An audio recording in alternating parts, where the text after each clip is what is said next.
Bonjour à tous. Donc, dans la vidéo d'aujourd'hui, je vais essayer de répondre à une des questions les plus fondamentales de l'investissement. Comment faire son portfolio d'actions dans les marchés financiers? Donc, c'est une vidéo qui devrait avoir de la valeur pour les investisseurs débutants, mais aussi pour les investisseurs qui ont déjà commencé à mettre de l'argent dans les marchés financiers depuis quelques temps.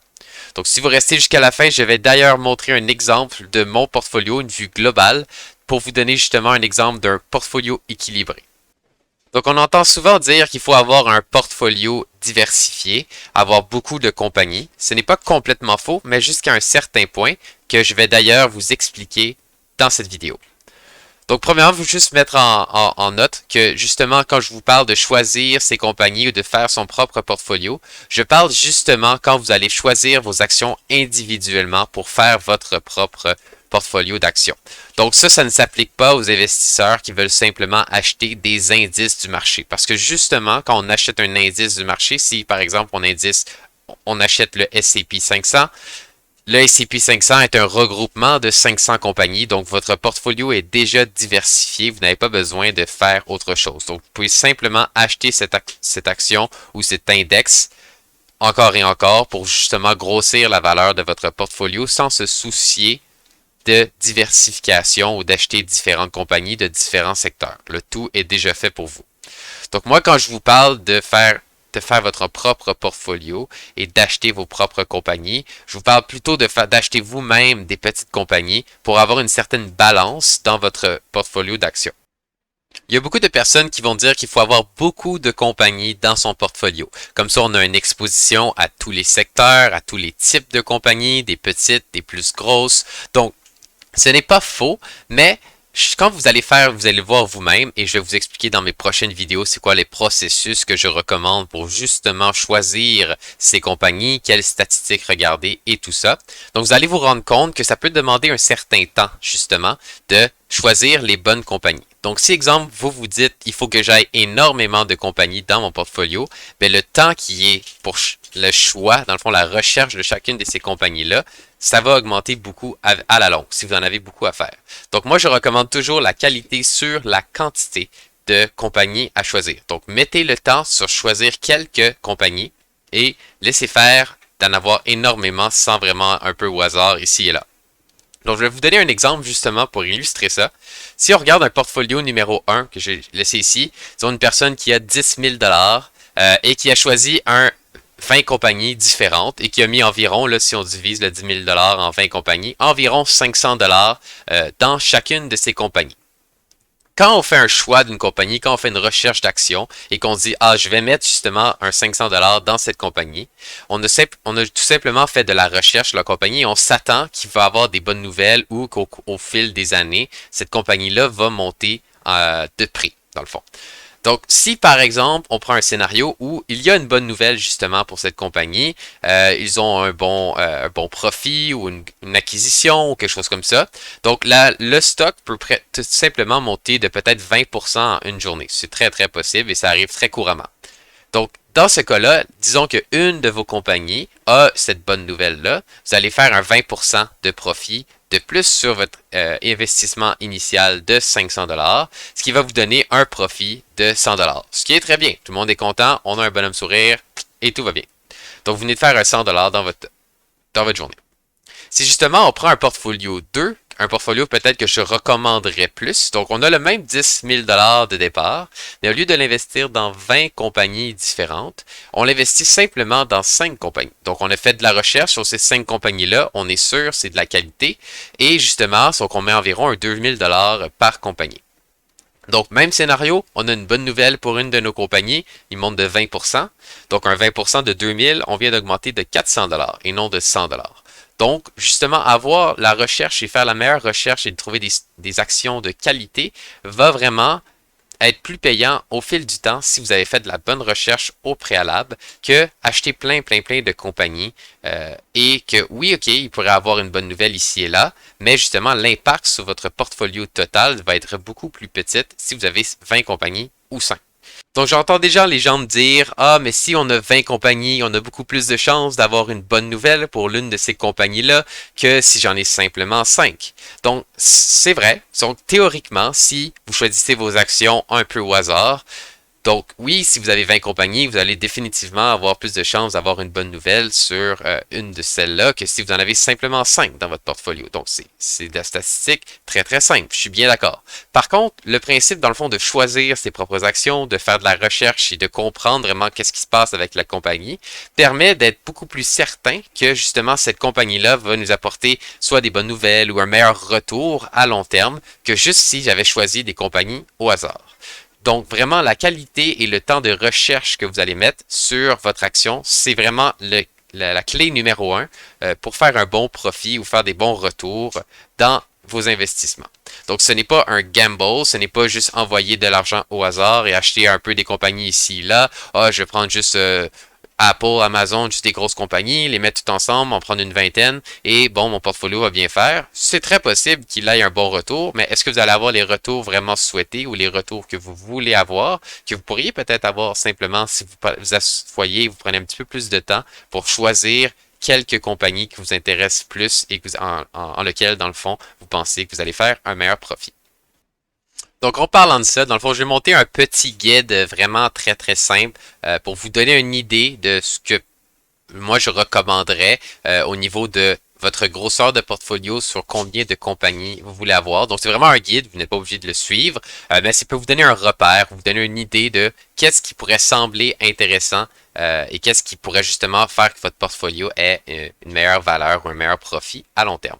Donc, si je vous montre ça. Donc, si vous avez un portfolio, vous voulez juste, juste de commencer, vous avez peut-être un 1000$ ou moins même, ben moi, je vous recommanderais de commencer avec 2 ou 3 compagnies, juste pour vraiment tester le marché, tester c'est quoi les actions. Si justement vous êtes un investisseur débutant, vous commencez et vous décidez qu'avec votre 1000$, vous mettez ça dans 15 compagnies différentes, vous mettez 50$ dans plein de compagnies, mais vous n'allez pas vraiment sentir c'est quoi être un investisseur, parce que justement, si vous avez un bon momentum dans le marché ou des bonnes nouvelles, vous allez faire quelques dollars ici et là, vous n'allez pas vraiment comprendre, ah, mais si je choisis vraiment mes compagnies puis qu'ils ont des bons revenus ou des bonnes nouvelles, là, vous allez faire vraiment du profit. C'est là que vous allez voir, ah, je suis plus intéressé à mettre plus d'argent justement parce que si vous avez 2, 3 compagnies, ben là, votre compagnie fait un bon retour, vous allez voir une importante significative dans le fond différence sur votre portfolio.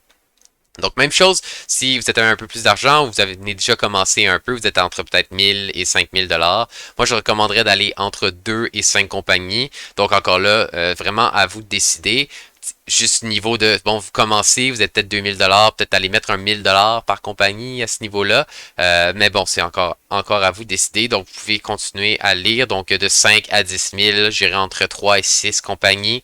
Entre 10 000 et 50 000, encore là, ça serait entre peut-être 5 et 10 compagnies. Et pour les personnes qui ont 50 000$ et plus, bon, ben, moi, je recommanderais 10 à 20 compagnies généralement. Et même pour les personnes à 100 ou 200 000$ dans le marché, je ne recommanderais pas d'avoir plus que 20 compagnies. Ça sert un peu à rien rendu là parce que justement, vous pouvez vendre une de vos compagnies et l'en racheter une autre avec le profit que vous avez fait ou la perte ou peu importe, mais juste d'avoir trop de compagnies, ça devient trop long et trop difficile à suivre toutes les nouvelles ou vraiment être à jour dans tout ce qui se passe pour ces 20 compagnies-là. Donc vraiment, sachez que ça, c'est simplement un exemple ou un guide pour simplement les personnes qui ont peut-être de la misère ou ne savent pas trop par où commencer. Donc, si vous avez une autre technique qui marche, donc ne vous en faites vraiment pas, donc allez-y avec le nombre de compagnies que vous voulez. Même, j'irais même à dire, si jamais vous avez peut-être un 5000$ et vous vous dites, je connais pas assez ça encore pour les mettre dans, je sais pas, 5 compagnies, donc peut-être environ 1000$ par compagnie, vous vous dites, je connais pas encore assez le marché, je suis encore débutant dans tout ça, mais j'aimerais bel et bien investir un 5000$ en ce moment. Ben, il n'y a rien qui vous empêche de peut-être commencer en mettant un 2000$, donc 1000$ dans 2 compagnies différentes, et de mettre un autre 3000$, le restant, dans un indice du marché. Donc, acheter exemple le S&P 500. Donc, ça va vous permettre justement de voir d'un côté de votre portfolio qu'est-ce que ça fait, avoir des actions individuelles. Donc, ces actions, donc les 2000$ que vous avez mis, risquent de bouger plus que le reste de votre 3000$. Donc, c'est le principe d'acheter des actions individuelles, plus vers le haut, plus vers le bas, dépendamment de ce qui se passe dans le marché. Mais justement, vous pouvez avoir les deux. Donc, moi, c'est comme ça que j'ai commencé aussi. Donc, j'ai commencé avec quelques actions individuelles et un peu d'indices du marché. Et une fois que j'ai vu que mes actions individuelles performaient beaucoup mieux que les indices du marché, j'ai tout simplement vendu mes actions reliées aux indices et je les ai transférées vers des actions individuelles. Donc, il n'y a vraiment pas de mal de commencer comme ça, de vous donner un certain lousse sur qu'est-ce que vous voulez investir dans des compagnies individuelles si vous ne vous sentez pas prêt encore à tout mettre et faire beaucoup de recherches là-dedans. Donc, vous pouvez faire un moitié-moitié et si jamais vous voyez, comme je vous dis, qu'un côté va mieux que l'autre, vous pouvez transférer. Donc, le deuxième sujet que j'aimerais ça vous parler aujourd'hui, donc oui, c'est bien beau savoir combien de compagnies il faut mettre dans son portfolio. Il faut aussi savoir dans quel secteur on veut investir.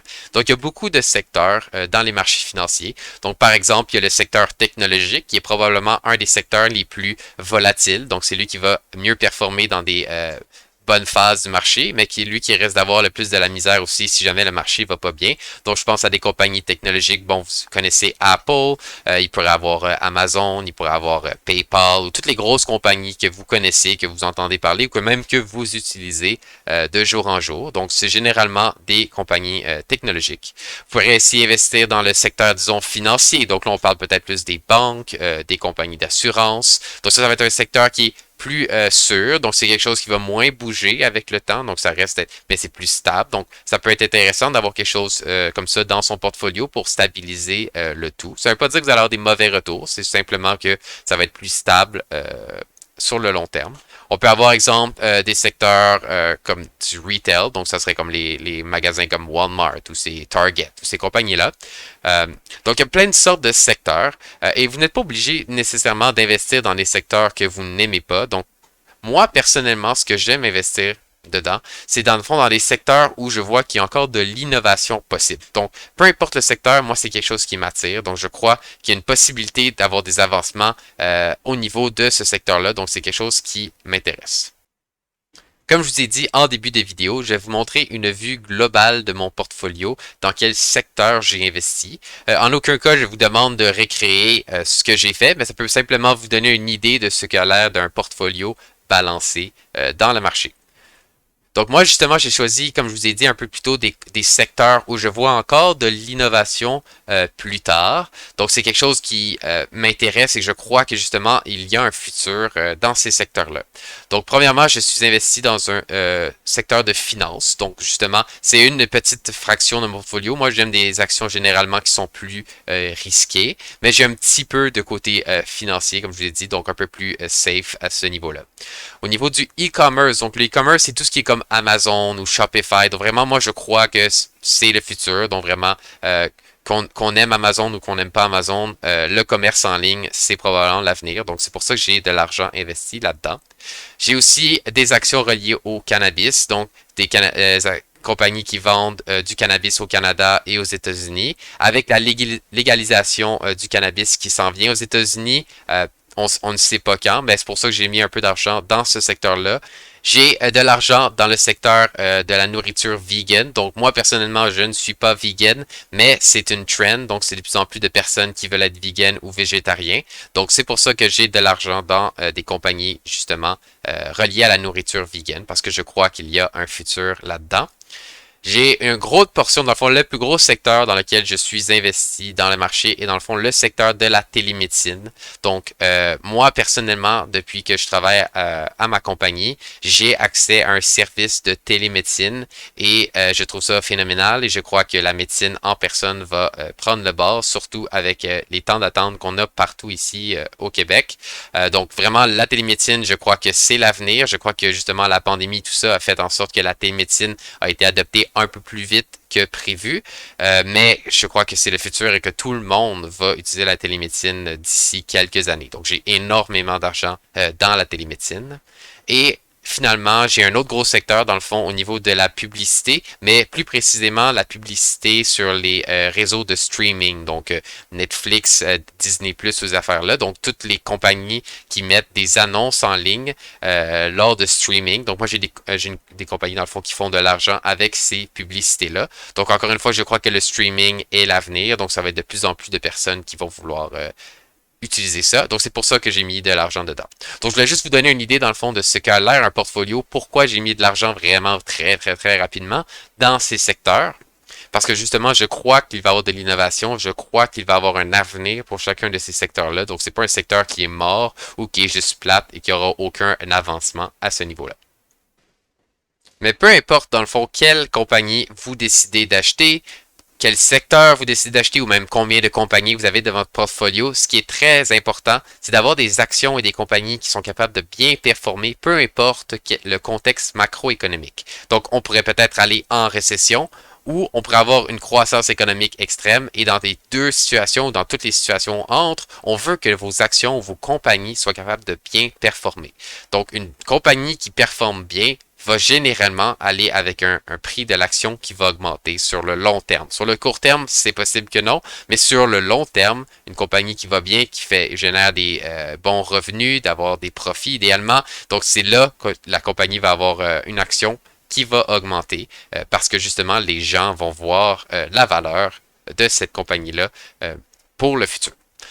Donc, ça serait mon résumé dans le fond sur comment choisir le nombre d'actions que vous pouvez mettre dans votre portfolio et une idée sur quel secteur ou comment acheter et choisir, sans faire les secteurs à acheter vos actions à l'intérieur. Donc, encore une fois, il n'y a vraiment rien de ce que je vous ai montré, exemple de mon portfolio que je vous recommande. Vraiment, c'était juste pour vous donner une idée de moi, ce que personnellement, la façon que j'ai investi. Donc, moi, j'aime bien l'innovation et tout ça. Mais c'est vraiment votre choix. Si vous préférez aller vraiment moins risqué, moi, c'est un portfolio très risqué. Si vous préférez aller un peu plus dans les compagnies de finance ou les compagnies très très connues, donc c'est vraiment votre choix. Vous pouvez y aller avec ça. Justement, si jamais vous avez appris quelque chose, je vous inviterai juste à donner un like sur ma vidéo et de subscribe si ce n'est pas déjà fait. Dans mes prochaines vidéos, je vais justement expliquer comment pouvoir choisir ces actions, quelles statistiques il faut regarder ou c'est quoi les étapes. Donc maintenant que vous sachiez combien de compagnies environ vous voulez mettre dans votre portfolio basé sur combien vous voulez mettre dans votre compte. Donc je vais vous donner les outils nécessaires dans les prochaines vidéos pour pouvoir faire les choix de vos compagnies et de pouvoir commencer à investir avec un peu de recherche et pouvoir grossir justement vos investissements sur le long terme. Donc merci beaucoup et à la prochaine.